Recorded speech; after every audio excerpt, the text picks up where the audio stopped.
Good evening, everyone. I'm Amanda Hill. And I'm Chris Costa in for Brian Yacono. We begin tonight with news that the U.S. Army Inspector General will investigate how the Army handled Robert Card's apparent mental illness in the months leading up to the Lewiston shooting, in which he killed 18 people and injured 13 others. Maine's congressional delegation says the Army Inspector General will perform an independent investigation into the events leading up to the Lewiston shootings, including threats Card made and whether the Army failed to notify authorities in New York and in Maine about what it knew about Card's mental state. The Inspector General has instructed her team to start that investigation immediately.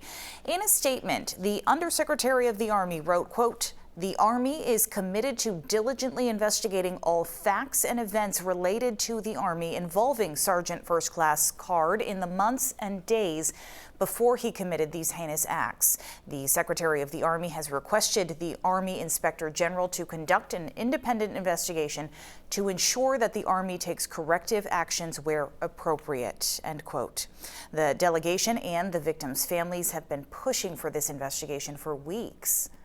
There are new details about exactly what Saginaw County Sheriff's deputies did to try to make face-to-face contact with Robert Card in the months before he committed the shootings.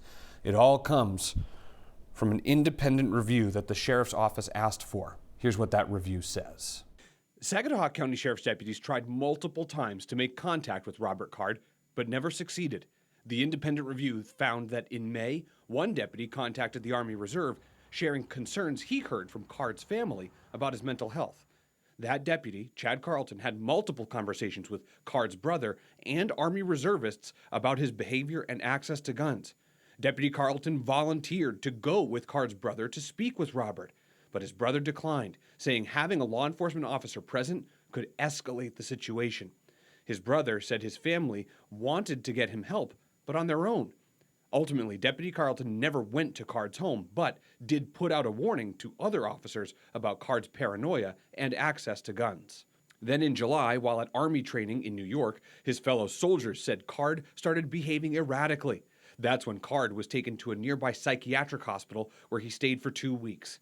Then in September, another Saginaw deputy, Aaron Schofield, got tips from Army reservists who were concerned about Card's actions and comments back then, including statements he made about shooting up the Army Reserve Center in Saco.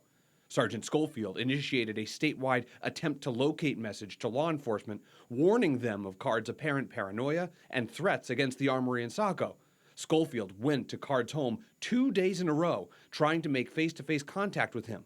Card never came to the door.